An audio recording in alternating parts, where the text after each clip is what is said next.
This is a normal pain scale, which I hate. In Western society, we assume that things are going to go from left to right. Next week I'm speaking in Japan, and I'll be very interested to see if this makes any sense to them, because I think it possibly doesn't. But we do expect things to go to the right, so what we can see all the time is we're moving towards doom, no matter where we are. So the first thing that pain scale does is say it's negative, you know, things are not looking positive for you. The next thing is you're so aware, you're all the time looking for something that's hurting you. So if you're looking for something that's hurting you, you can probably find it. And it also makes you feel a victim of your body, because there's this pain that you're writing down all the time, and here's you sitting down just writing it. Not a good situation psychologically. So I don't have pain scales, I have comfort scale.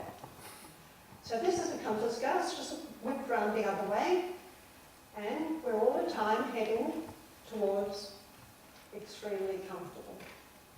So your focus is all the time moving upwards, and wherever you, I don't ask them to keep on rating it all through the day. I think you should not be focusing on your physical self all the time.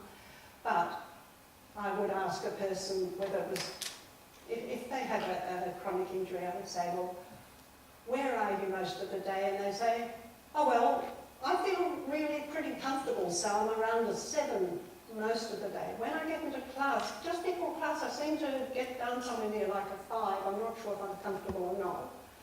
So we work out the parameters of this person, and then we say, well, if you're a 5 to a 7, I wonder if we can do various things that are going to move you to a 6 and between 6 and 7, and then maybe we can even work it towards 8. We'll see how we go. Let's see what we can do to help that. Now, basically, I do give them exercises and cues, but in a way, I'm just making it positive, giving them a more positive approach to how their body feels. So it's a positive look. I'm trying to be comfortable. I'm looking for comfort. Because if you are, say, in a normal state, not really, you know, just low-grade pain, low-grade comfort, and you start asking yourself about the comfort, you'll find there's quite a bit. Like, a person can walk into the studio and they say, I'm in total pain with my right foot, and I say, can you put weight on it? Yeah. So they're not in total pain. Is it comfortable to wiggle your toes? Yeah. Is it comfortable to bend your knee at all? Yeah, it's pretty comfortable. Not as comfortable as just... And so there is a lot of comfort in there, even though there's also pain. So we want to focus psychologically on the comfort.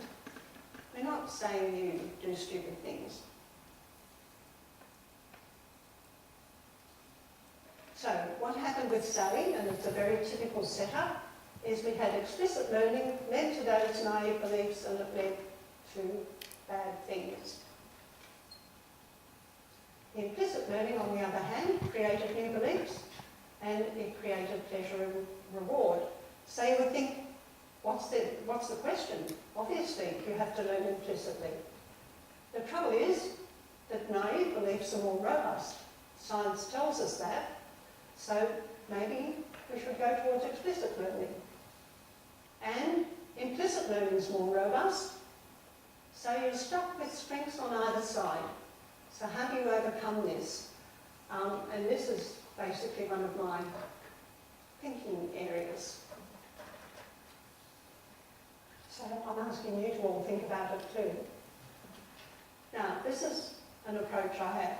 No science behind this. This is just me thinking. The word tap. If I say tap to you, each of you will have an immediate reaction. And according to that reaction, you'll have some beliefs. So if you thought it was one of those things, you'll think that if you twiddle a top bit, water might come out.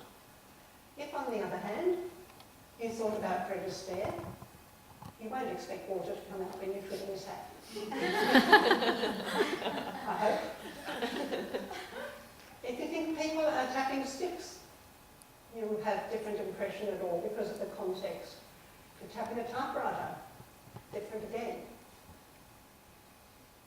What's your belief about tap here? You haven't got one. But if I tell you that actually that end part of the rocker is called a tap, suddenly you have beliefs about tap. That if you rock back too far, you'll hit tap. So it just depends on the context, what you believe about tap. Similarly about light. You know what you believe if you say light like a feather. You have all sorts of ideas, beliefs in your mind. It's not going to be, even maybe if you put your hand there, it'll just fly away, it's so light. Quite different from this, which is rather like the logo for this weekend.